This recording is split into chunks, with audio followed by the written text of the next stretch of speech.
कराची के लिए जून में बारिश का कोई इम्कान नहीं, शदीद गर्मी की पेशगोई। महकमा मौसमियात ने कराची के बासियों को खबरदार किया है कि जून का महीना शदीद गर्मी के साथ गुजरेगा और पूरे महीने में बारिश के कोई आसार मौजूद नहीं है। महकमे के मुताबिक कराची में आज मौसम गर्म और मरतूब रहेगा। दर्जे हरारत 39 डिग्री सेंटीग्रेड तक जा सकता है, जबकि जुनूब मगरिबी हवाएं 13 किलोमीटर फी घंटा की रफ्तार से चल रही हैं। हवा में नमी का तनासुब तकरीबन 75% रहने का इम्कान है, जिसकी वजह से गर्मी की शिद्दत मजीद बढ़ सकती है। महकमा मौसमियात ने शहरियों को मुतनब्बे किया है कि जून का महीना खास तौर पर कराची के रिहायशियों के लिए सख्त साबित होगा। गर्मी और नमी की शिद्दत के बायस हीट स्ट्रोक और पानी की कमी का खतरा बढ़ जाता है। शहरियों को हिदायत दी गई है कि वो धूप में निकलने से गुरेज करें, दिन के औकात में गैर जरूरी सरगर्मियों से बचें, पानी ज्यादा पिएं और घर के अंदर रहने को तरजीह दें। माहिरीन मौसमियात के मुताबिक कराची में न तो मानसून सिस्टम का कोई इशारा है, न मगरबी हवाओं की कोई सरगर्मी दिखाई दे रही है। इसका मतलब है कि शहरियों को मौसम की शिद्दत का मुकाबला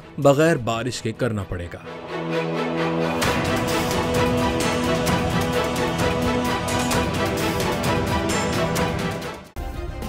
सब्सक्राइब करें और बेल दबाएं ताकि कोई खबर रह न जाए।